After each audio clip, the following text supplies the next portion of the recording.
Hello again, folks. Dr. David here again for my second talk. This is on surfactant therapy for neonatal pulmonary diseases. Okay. Again, I have no disclosure. And the objectives of this talk are the following. First, summarize surfactant replacement therapy in neonates. Review the neonatal pulmonary disorders that may benefit from surfactant therapy. And then understand the role of surfactant in neonatal respiratory physiology. Okay, so throughout the talk, the following abbreviations will pop up. SA, surfactant, PT for preterm, RDS, Respiratory Distress Syndrome, MSAF, meconium stained amniotic fluid, meconium aspiration syndrome is MAS, PH is pulmonary hemorrhage, PPHN, persistent pulmonary hypertension of the newborn, which you just heard the talk, BPD for bronchopulmonary dysplasia, PIE, pulmonary interstitial emphysema, CPAP, continuous positive airway pressure, INSURE, meaning intubation, surfactant administration, and extubation, and then LISA, or less invasive surfactant administration. Okay, quickly an overview of surfactant in neonatal pulmonary disorders. Okay, there are two categories of surfactant deficiency in the neonates. First is primary surfactant deficiency, where there's respiratory failure secondary to deficiency of surfactant, which is respiratory distress syndrome, your typical pathology, and it's a major cause of morbidity and mortality in preterm infants. Okay, surfactant therapy in this group of patients substantially reduces the mortality and respiratory morbidity for this population. Then there's another group of surfactant deficiency conditions we call secondary surfactant deficiency, which also contributes to acute respiratory morbidity, mostly in late preterms and full-term neonates, and even post-term neonates. And these conditions include meconium aspiration syndrome, pneumonia or sepsis, and pulmonary hemorrhage. So I put this in red that surfactant replacement therapy may be beneficial for these infants, meaning it's not standard of care, but it may be used as an option because it could offer some benefits. It may help these patients. As opposed to the first category, which is primary surfactant deficiency, where standard of care is to give surfactant to these surfactant deficient babies, like your RDS. Okay, so that's your spectrum of neonatal pulmonary disorders that will benefit, that need surfactant or will benefit from surfactant. So let's start with RDS, or respiratory distress syndrome.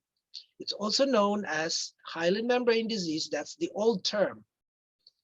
Very few people use this hyaline membrane disease any longer because this word hyaline came from the pathology of the lungs of these babies who had RDS, where there's a hyaline membrane coating the alveolar surface that affects gas exchange. And this hyaline membrane that's deposited is due to a combination of multiple factors, including inflammation. So in RDS, it's primarily caused by deficiency of pulmonary surfactant in the setting of an immature lung, okay, meaning developmentally regulated immature lung or in a premature baby. It doesn't mean that full-term babies may not have immature lung, although it's been reported that some full-term babies may have a primary surfactant deficient as well. Okay, but in general, when we talk about RDS, we're dealing with immature lung RDS. It's a major cause of morbidity and mortality in preterm infants. And in this situation,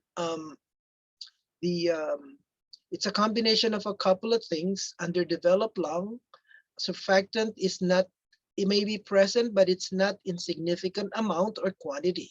Okay, Recall that in our previous talk that the fetal lung is filled with fluid and provides no respiratory function until birth. Surfactant is not present in this lung fluid as produced by the type 2 pneumocytes until the start of the 20th week of gestation. Okay, so by 20 weeks of gestation, the type 2 pneumocytes are already able to express the lamellar bodies or that are your beginning or storage structures for surfactant in the fetal lung. Surfactant reduces the alveolar surface tension, and we'll talk about surface tension in a few minutes, thereby facilitating alveolar lung expansion and reducing the likelihood of alveolar collapse or atelectasis. So, so RDS generally, prior to surfactant, the only mainstay is respiratory support. And we wait until the baby produces enough surfactant to kind of coat the alveolar surface and ease up lung opening and preventing atelectasis. Okay, so surfactant replacement therapy was established as an effective and safe therapy for immaturity-related surfactant deficiency by the early 1990s. During that time, there were at least 3, and then eventually 4, and now there are 5 surfactant preparations that are still available in the market. And we'll go over that in a few minutes. Systematic reviews of randomized controlled trials, or RCTs, have shown that prophylactic surfactant administration in preterm infants or rescue therapy for preterm with established RDS will reduces mortality, decreases the incidence of air leak or pneumothoraces and PIE, and lowers the risk of chronic lung disease or death at 28 days of age, and improves survival without BPD. So the beginning of RDS surfactant therapy administration trials, they included in these studies babies between 23 to 34 weeks gestation and birth weight between 500 to 2,000 grams. So during the 1990s, we were not resuscitating babies below 23 weeks. And in this cohort of patients, surfactant therapy has been shown to decrease mortality rates, but most effectively affected with the best improvement are in babies who are less than 30 weeks gestation and who are less than 1250 grams. So take note of these 2 groups of patients, or these categories of patients: 30 weeks and below, birth weight less than 1250. Meaning, if a baby is diagnosed with RDS and is of these categories of patients, it's almost a given that surfactant therapy is expected to be part of the armamentarium in neonatal care. Okay. Also, in recent RCTs, the benefits of prophylactic surfactant are no longer evident in groups of infants when CPAP is used routinely, particularly in the delivery room. Okay, meaning when babies receive CPAP or non-invasive ventilation because of some evidence of respiratory distress, we no longer were giving prophylactic surfactant in the delivery room, because some of the earlier studies included 2 categories of surfactant therapy. One is prophylactic and one is rescue. We'll go over these 2 strategies in a few minutes. Here they are. So what about surfactant therapy in RDS? There are 2 strategies that are out there. One is prophylactic use of surfactant or preventative, and one is rescue or treatment. First, the prophylactic or preventative. These babies are intubated and surfactant is administered at to infants at high risk of developing RDS for the primary purpose of preventing worsening RDS rather than treatment of established RDS. Meaning, you anticipate that these babies will develop RDS and will be bad. Therefore, you will prophylax them with surfactant so they don't worsen. So this surfactant administration is usually done in the delivery room before initial resuscitation efforts or the onset of respiratory distress. At least this is how the initial trials were set. Nowadays, prophylactic or preventative surfactant therapy can be given even after initial resuscitation, but within the first 30 minutes after birth. So take note, 10 to 30 minutes after birth, it's still considered prophylactic or preventive surfactant therapy. I remember when I was a fellow long time ago, when we give prophylactic surfactant therapy, we don't want the babies to take the first breath. We want to give surfactant before the baby takes the first breath, because the cascade of events leading to RDS is when the baby takes the first breath, and subsequent breaths are more difficult to achieve because there's atelectasis or lung collapse.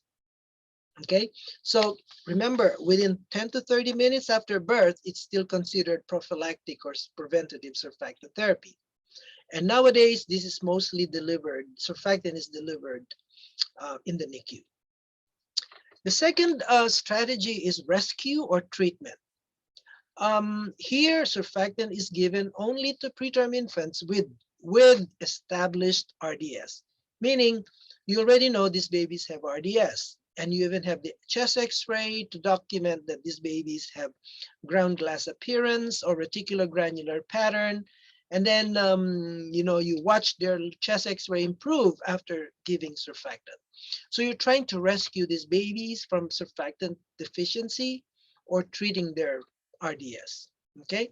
Most often, this is administered within the first 12 hours after birth, meaning the baby did not get the prophylactic surfactant treatment, and you just opted for these babies to show their symptoms, show their true colors that they have RDS, and then they have worsening respiratory distress. They have increased ventilatory support from CPAP to NIMV, NCIMV, to even intubation. And then once they get intubated, you give them their surfactant to rescue them from this disease, okay? So when specified threshold criteria of severity of RDS are met, then it's considered rescue or treatment. Early rescue is within the first 2 hours of birth, and then late rescue is subsequent to 2 hours, but before the 12 hours of life. Because if you wait longer than that, this time period, there will be a lot of complicating factors, including inflammatory cascade of events that will lead to the deposition of the hyaline membrane that will make these babies do not respond anymore to surfactant therapy. So surfactant use is not without any problems. So there's some caution, okay? Take note that the delivery of surfactant can result in rapid improvement in the lung volume, functional residual capacity, and compliance. So when you deliver surfactant to these babies, you have to watch their pulmonary mechanics, because lung compliance improves. If the baby is on SIMV and has high pressures to begin with to maintain oxygenation and ventilation, with rapid improvement, an FRC is established and the lung volume increased because compliance has improved, these babies are at risk of developing pneumothorax or barotrauma or ventilator-induced complications. Therefore, expeditious changes in mechanical ventilator settings may be necessary to minimize the risks of lung injury and air leak. Of note, I've had more than 10 years experience using volume ventilators, and I've had a long experience of using pressure ventilators as well. When it comes to surfactant therapy, I kind of like I'm more biased to using volume ventilators than pressure ventilators, because if you set the tidal volume of a preemie, for example, 6 ml per kilo, okay, and you give surfactant, the pressure PIP needed to deliver that volume, tidal volume, will be very different after you administer surfactant. Meanwhile, if your baby's on pressure ventilator, PIP over PEEP, then you give surfactant, you're just kind of on a guessing game how low you're gonna reduce your PIP, unless you have tidal volume measurements along with it, that you can just reduce the pressures without doing a blood gas each time you make changes. The beauty of volume ventilator in this instance with surfactant therapy is that the pressure support adjusts, meaning the peak inspiratory pressure could be reduced significantly with surfactant administration to deliver the same amount of tidal volume. Therefore, caution in respiratory care, ventilator care, when you're giving surfactant, unless the baby can be extubated right away and provide non-invasive mechanical support. There are, as I mentioned earlier, there are now still 5 commercially available surfactant products out there. 3 are animal-derived, which are your Survanta or Beractant, Calfactant or InfuSurf, and then the most popular now in the United States, which is more than 60 to 80% of all NICUs using it, is Curasurf or Poractant. And the difference between these 3 is the amount of where they came from. Minced bovine lung for the Survanta, lung lavage from bovine calves in Calfactant, and then pork or porcine lung extract with Curasurf. Curasurf has the advantage of having the most amount of phospholipid, which is critical component of surfactant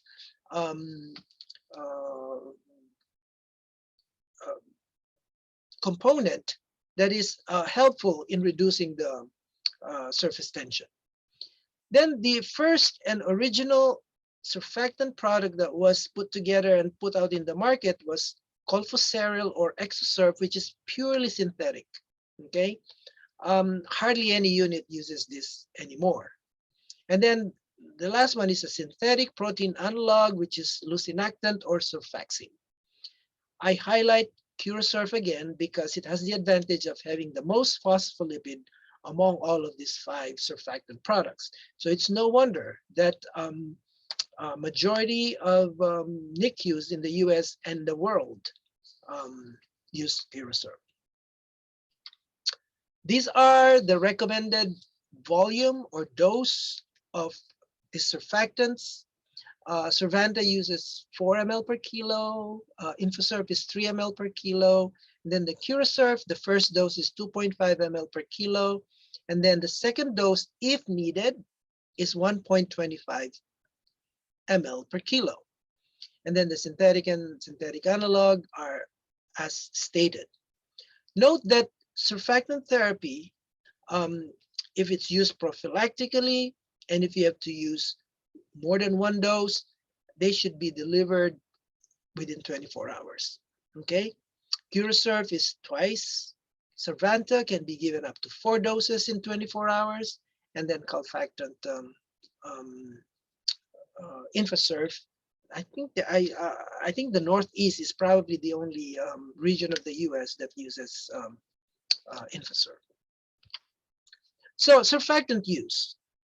Surfactant administration strategies have been based on manufacturer guidelines for individual surfactant, meaning each individual surfactant product, you should use what the manufacturer guidelines, and these are based on the research protocols before they were approved by FDA. The dose of the surfactant, the frequency of administration, and the treatment procedures have been modeled after these research protocols. Given the long half-life of surfactant in preterm infants with RDS, redosing, meaning giving the second dose, should not be needed more often than every 12 hours unless surfactant is being inactivated by sepsis or infectious process, meconium or meconium aspiration, or the presence of pulmonary hemorrhage, because blood can also inactivate endogenous surfactant. The dosing intervals shorter than 12 hours recommended by some manufacturers are not based on human pharmacokinetic data. Unfortunately, because they are now FDA approved, the clinician may opt to use surfactant, not necessarily sticking strictly to the manufacturer's guidelines, but mainly on patient response. And we'll talk about this in a few minutes, where surfactant is used in in conditions that may benefit, but not necessarily recommended or approved for their use. So let's review quickly surface tension, lung surfactant, and lung function. Okay, so what is surface tension and the lung function? Okay, take note that surface tension, the lower the number, the better it is when it comes to lung expansion. At the end of exhalation or expiration, surface tension is almost zero. So there's no collapsing force and the alveoli remain open. It's based on the Laplace law, where the pressure needed is 2 times the surface tension divided by the radius of a sphere. Okay, so meaning the higher the surface tension, the T, the higher the pressure needed. And the smaller the radius, meaning collapsed alveoli, the higher the pressure you needed to open that alveolus. So with the Laplace law in place, giving surfactant will reduce the surface tension, the T, and therefore with reduced T on this formula, there will be reduced pressure. And with the radius being open, the bigger the pressure, the lower the pressure needed to open up that sphere. Okay, so that's pretty much the physiology surrounding the interaction between surface tension and lung function, the radius of the lung or the alveolus, and how much pressures are needed to open up those lungs.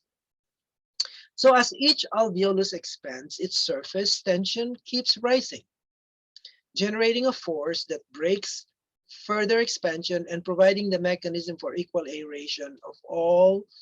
Believe it or not, in a full-term baby, there are about at least 3 million alveoli. And that, is supposed to be equally distributed, the pressure to open up these alveoli. By the time the baby is about 3 years to adult, there are about 300 million alveoli in the lungs. Okay, the more premature the baby, the lesser the alveoli are.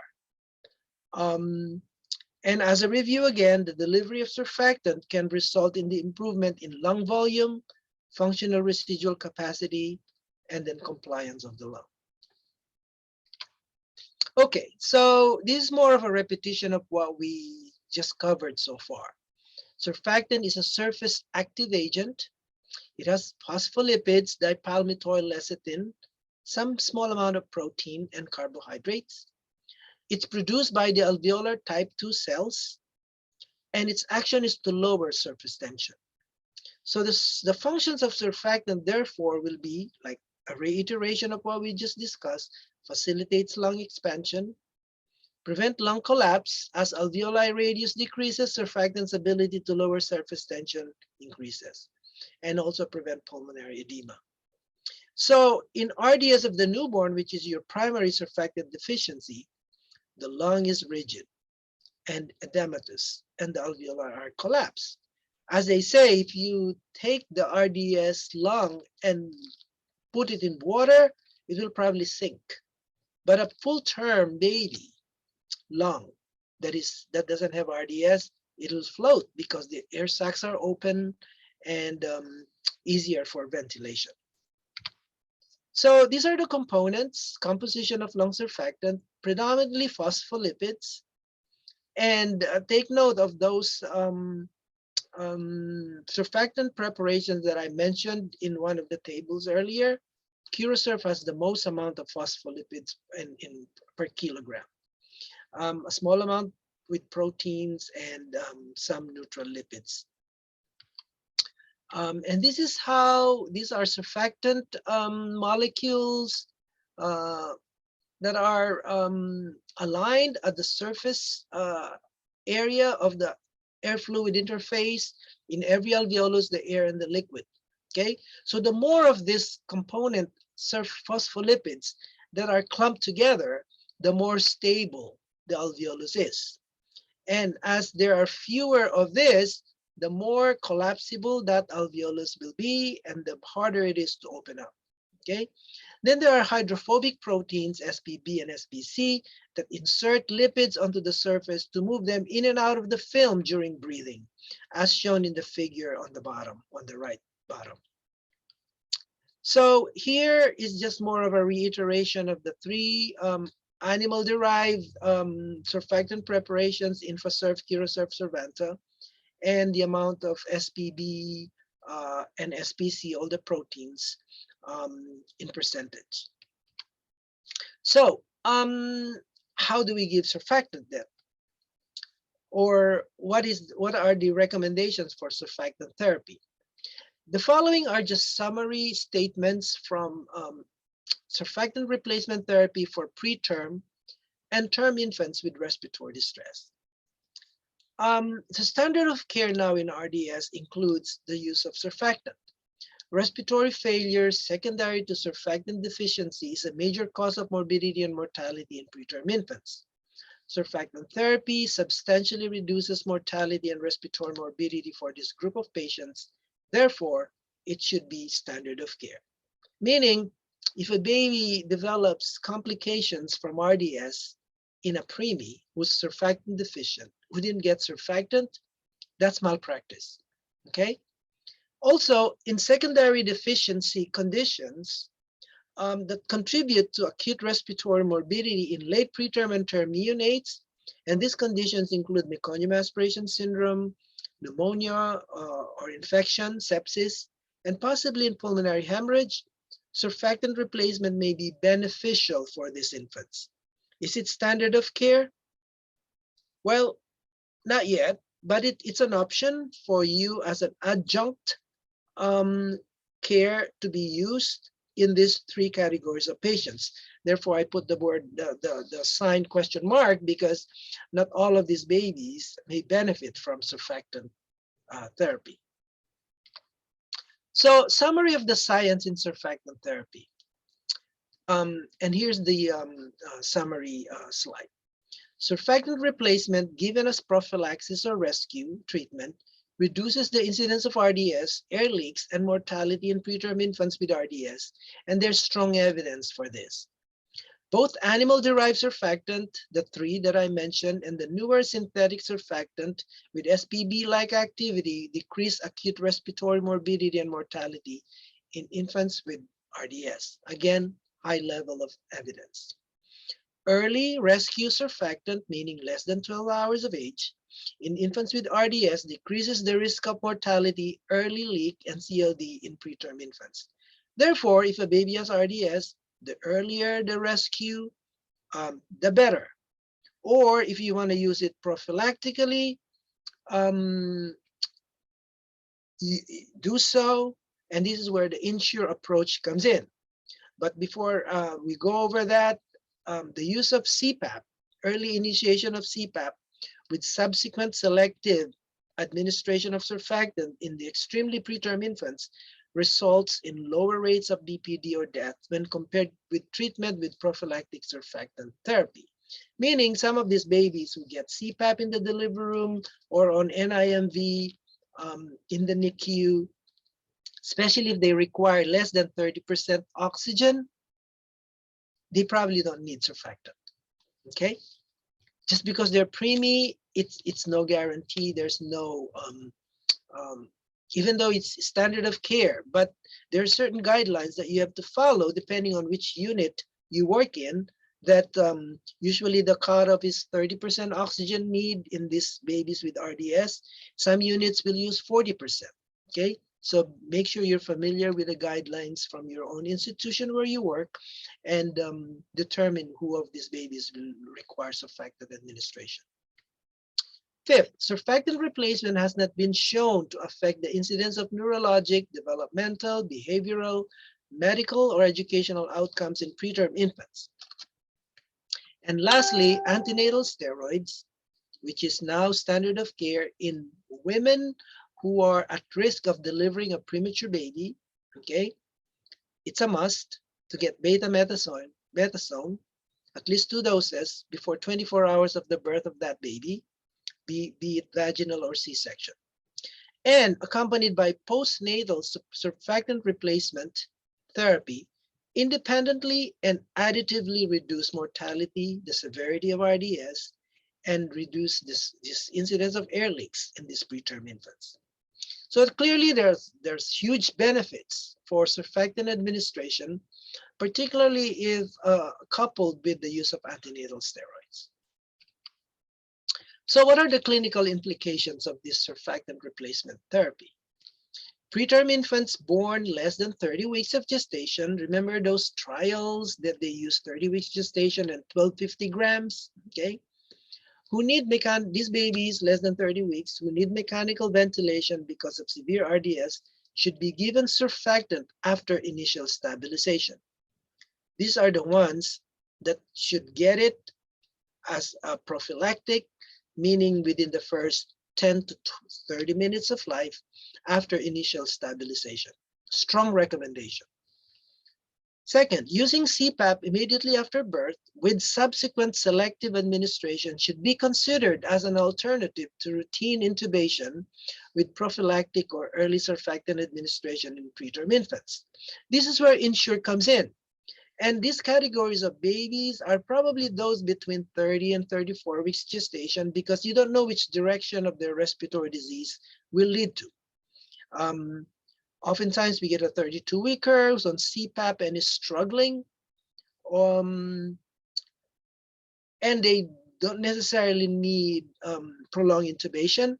They probably will benefit from INSURE, intubate, receive surfactant, and then extubate and put back on CPAP or NIMV. Again, strong recommendation for this approach.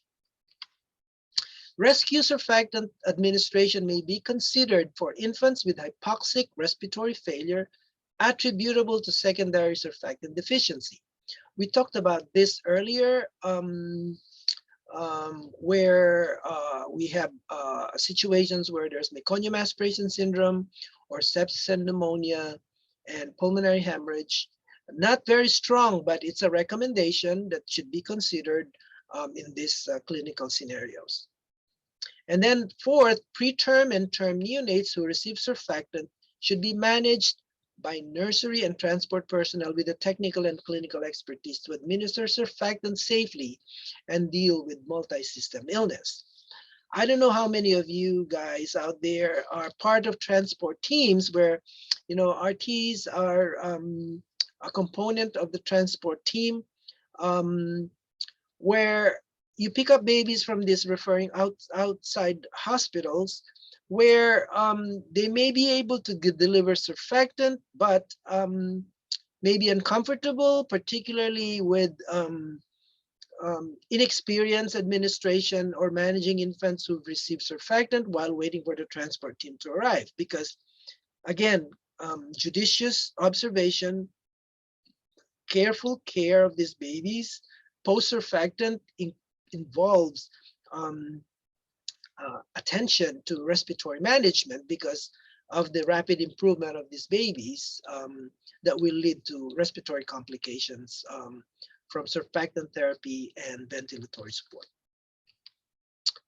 So here's INSURE: intubation, surfactant administration, and extubation. So in preterm infants with RDS, INSURE has been found to reduce A, the need for mechanical ventilation, B, the duration of respiratory support, and C, the need for surfactant, subsequent surfactant. These methods may fail in some patients who are tiny, the micropreemies, birth weight less than 750 grams. Those babies who, I'm sorry, this is a typo, PaO2 or FiO2 less than 21%, not 218, okay? It's 21%. And or arterial alveolar oxygen ratio of less than 0.44. So it's not for the tiniest babies, in short. As the first ABG were independent risk factors for INSURE failure in less than 30 weeks AOG infants. Therefore, the ideal group of babies that may benefit from INSURE are those above 30 weeks, above 30 weeks up to 34 weeks gestation, where they may not need mechanical ventilation, but may prevent respiratory decompensation that will eventually require them to be intubated. And then you miss the period where it's beyond 24 hours and there's already a hyaline membrane that's deposited in the lungs of these babies, and the response to surfactant is no longer there, meaning they don't improve, or in fact, they get worse with surfactant therapy. INSURE treatment can be repeated, okay? Respiratory outcomes similar to infants treated with single or multiple INSURE procedures. And it is possible that the multiple INSURE strategy might decrease the failure rate of INSURE and increase its effectiveness in preventing the need for mechanical ventilation. So here's what I talked about earlier: CPAP for RDS in extremely preterm infant during CPAP care. But again, a very knowledgeable and experienced RT will be able to deliver this even in the delivery room. Okay. So key points. I'm going to skip this just because I want to address some of the medical or neonatal conditions that that may benefit from surfactant therapy. Okay. Okay. So what are the other surfactant deficiency states that may include surfactant therapy as part of its potential plan of care? Meconium aspiration syndrome, which is defined as respiratory distress in newborn infants born through meconium-stained amniotic fluid whose symptoms cannot be otherwise explained. It presents with varying degrees of severity from mild to even life-threatening respiratory failure. And the best approach for managing MAS is prevention. There's usually fetal hypoxia, and they're usually post-mature, meaning more than 41, they're post dates at delivery. So prevention of fetal hypoxia is, again, monitored by fetal heart rate monitoring and then using ultrasound. And the presence of intrapartum fetal asphyxia should generate the need for cesarean delivery, because being in utero during that hypoxic episode does not benefit the baby and puts the baby at risk for meconium aspiration syndrome. So nowadays, they don't wait for these babies to become post-mature. If they're past their EDC, they may be induced to have labor. And then the induction labor rather than expectant management is now currently recommended in pregnant women more than 41 weeks gestation. They may use amnioinfusion to reduce to dilute the meconium in the amniotic fluid. This is no longer recommended as a routine approach for mothers with meconium-stained amniotic fluid, although there are certain obstetricians that may still use it. There's no benefit from intrapartum suctioning in infants with meconium-stained amniotic fluid because most of the time these babies have already aspirated meconium in utero.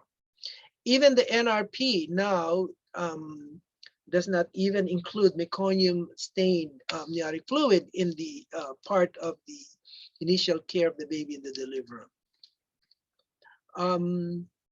So the general approach to care in meconium aspiration syndrome generally includes maintaining adequate oxygenation and ventilation, maintenance of adequate blood pressure and perfusion, correction of any metabolic abnormality, including hypoglycemia and acidosis, which increased oxygen consumption, empiric antibiotic therapy, prevention of hypothermia or care in a neutral thermal environment, and unless there are HIE signs and symptoms, meaning these babies will need to be cooled. Minimal handling of the infant to avoid agitation, which exacerbates PPHN if present. So on this short list, it does not include surfactant therapy. Because the focus mainly is in maintaining optimal oxygenation and ventilation, especially hypoxemia, acidosis, and hypercapnia, avoiding hyperventilation, respiratory alkalosis, and air trapping. More oxygen usually is adequate in patients with mild to moderate disease, or in babies that may require a more advanced respiratory support will need mechanical ventilation that includes high frequency oscillator or inhaled nitric oxide. And here is where surfactant therapy may come in, okay? And if everything fails, babies end up being on ECMO. In our institution, when we get babies who are being referred for ECMO, and they have an underlying diagnosis of meconium aspiration syndrome, we usually give them another dose of surfactant, hoping that that will prevent them from being cannulated and being hooked on ECMO. Although it's the life-saving intervention in most of these situations. The mainstay of therapy is supplemental oxygen and should be initiated, keep the saturation up while diagnostic tests are performed. When the diagnosis is established, the PaO2 should be maintained high, preferably the saturations above 90, to provide adequate tissue oxygenation and avoid lung injury that may result from continued administration of high concentration of oxygen. Avoid hypoxemia, and make sure you have catheters that will help monitor blood pressure and blood gases and provide important fluids and medications. So assisted mechanical ventilation is needed to provide optimal gas exchange. And also the consideration for oscillatory ventilation may be used to respond to, or for those patients who fail to respond to CMV or conventional mechanical ventilation, and those who fail mechanical ventilation and pharmacologic treatment, ECMO may be your next step. So where does surfactant come in meconium aspiration syndrome? It's based on a few studies that with a hypothesis that surfactant administration may reduce the severity of respiratory disease and reduce the need for ECMO in mechanically ventilated infants. Like as I've said, in our institution, we may give a second dose of surfactant in these babies before we say, okay, everything else fails, therefore ECMO is the last resort. So in meta-analysis of 4 trials for surfactant therapy have shown that there's no difference in mortality rate between infants who receive surfactant versus placebo.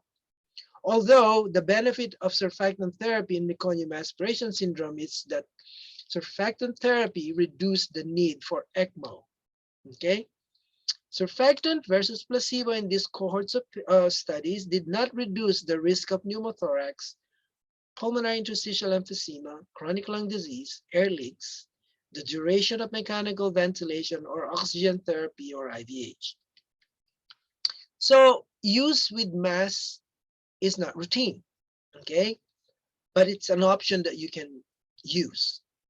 Again, the hope is prevent these babies from worsening respiratory failure that will necessitate ECMO.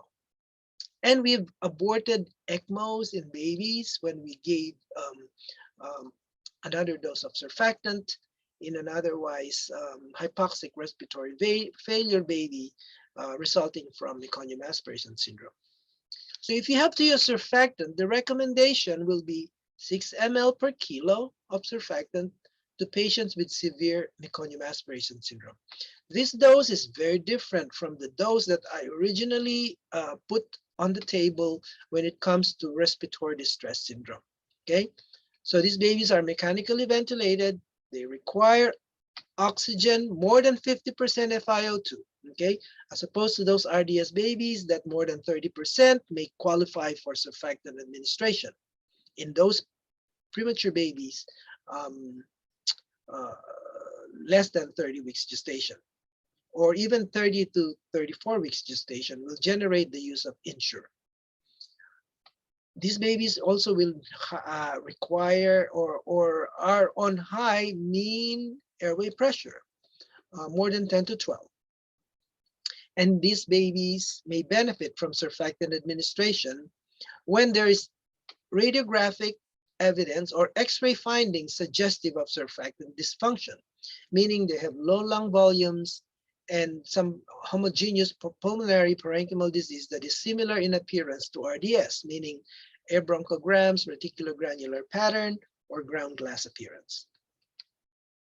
How about surfactant lung lavage? It has been done in some institutions. There's insufficient data to determine its benefit. Meta-analysis showed that there's no difference in two separate outcomes of mortality in the use of ECMO for patients treated with surfactant lavage and controls.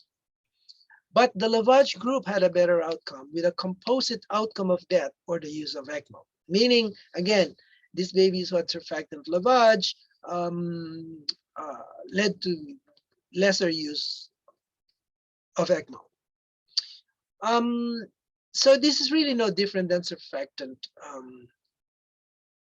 therapy administration in meconium aspiration syndrome. The limitations of these studies that they are small in numbers and there are different scenarios because all the conditions have different severity.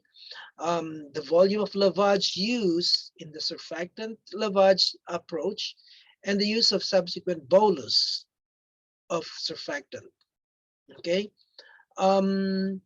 So tracheobronchial lavage of surfactant is not routinely recommended, although it may be warranted in patients with severe disease in centers without ECMO capabilities and who are experienced in performing this. So like as I've said, we use it in our pre-ECMO babies.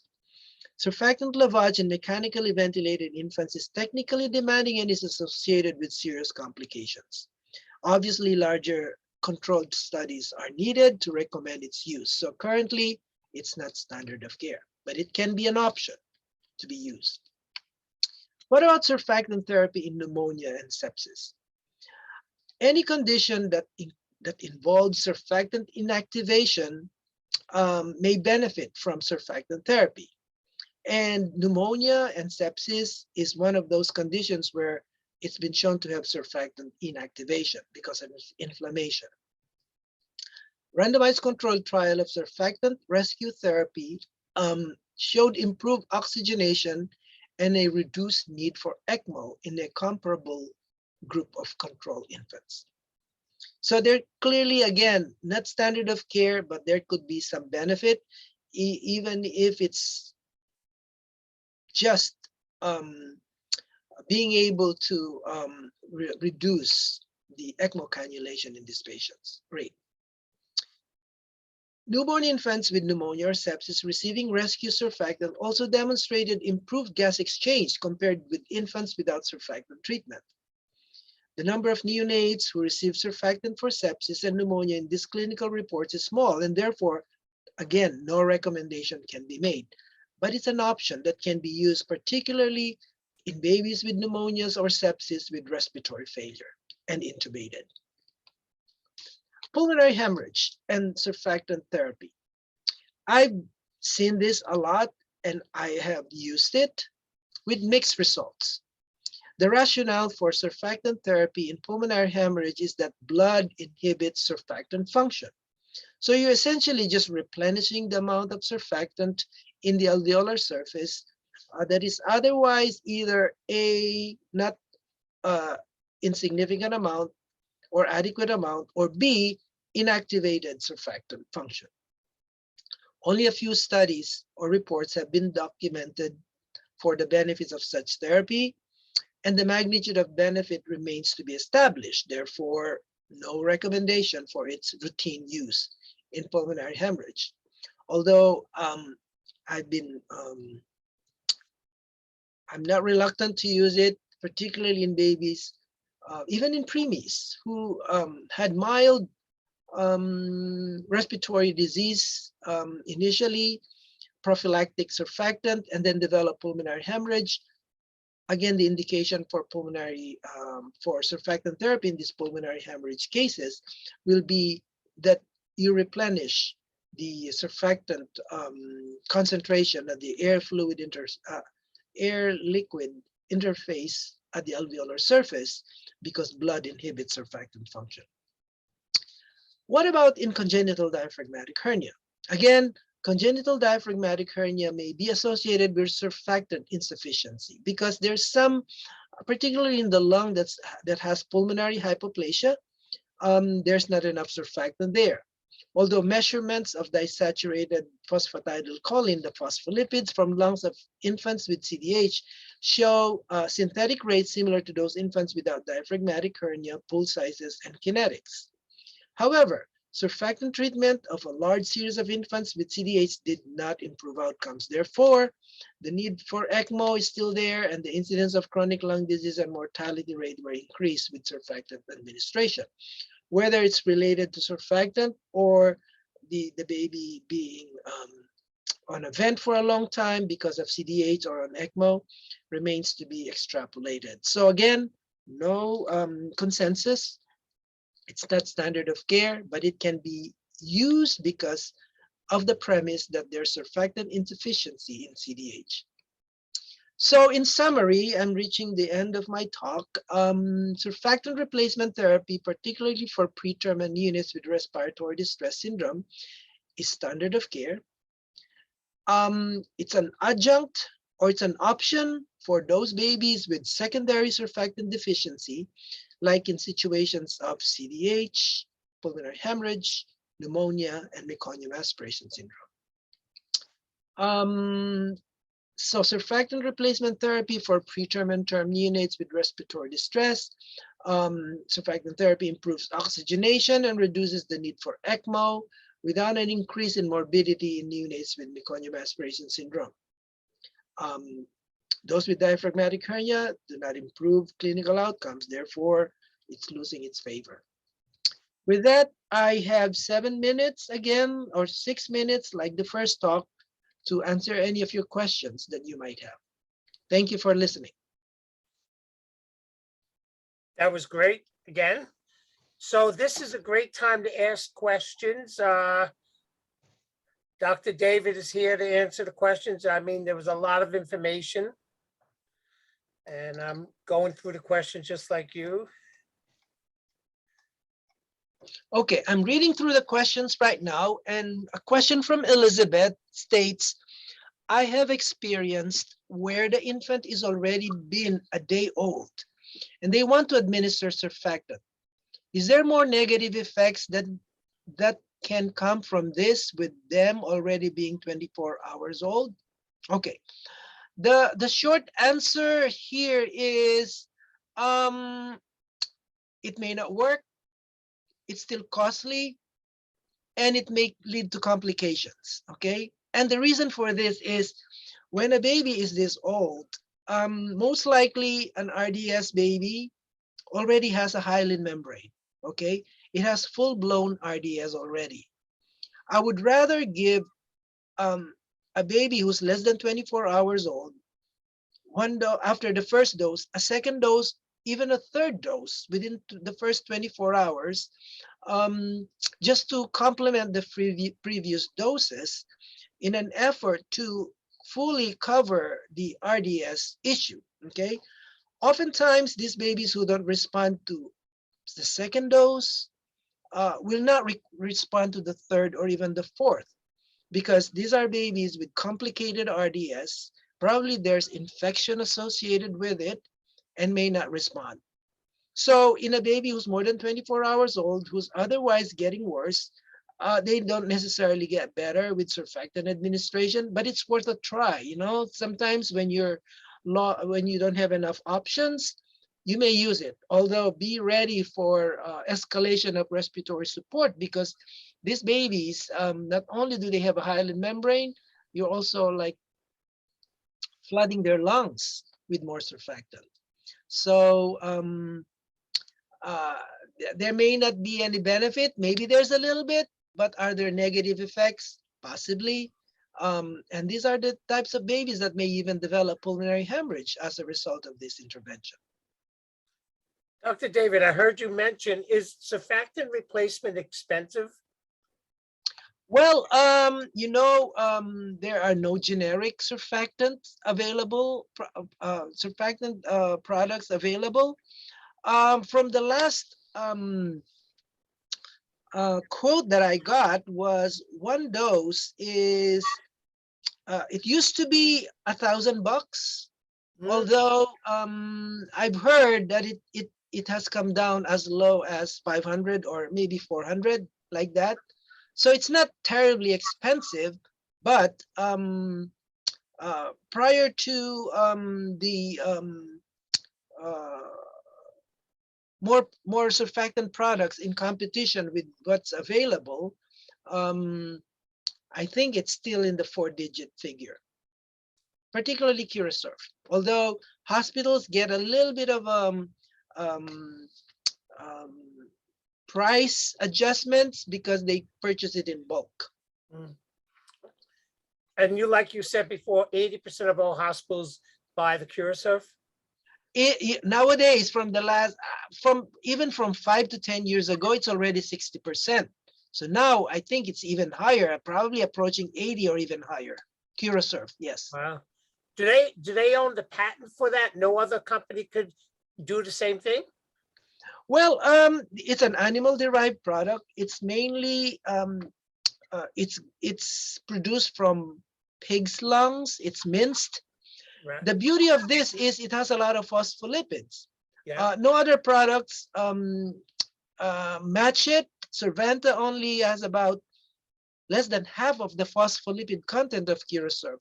So its advantage is it has a lot more phospholipid than all the other competitors. Great. I was looking through the questions. You had some kind words for they love your talks. So did I. So did I.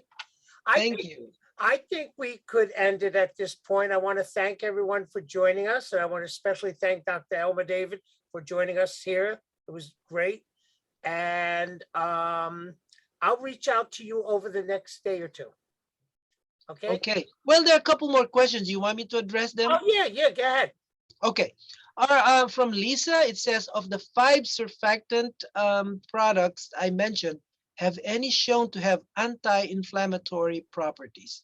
This is a good question, interesting question. I may have to, I'm not 100% sure which one. Definitely not the synthetic one, okay? Maybe maybe the animal-derived ones, but I'll be guessing, to pick one over the other. So I may have to get back to you on this one, okay? Somebody raised his or her hand. Let's see. Yeah. Let me see. Okay. And the other question is there a limit to the number of times to perform INSURE? Okay. The most that I've used INSURE is 2, although if there's improvement, the same way that you can give up to 4 doses of Surfactant, you can use INSURE with Surfactant up to 4 doses. But with Curasurf, probably 2 is the most that I have seen, because that's again beyond the manufacturer's recommendation or insert. Although clinicians can always use it at their own institutional protocol or guidance.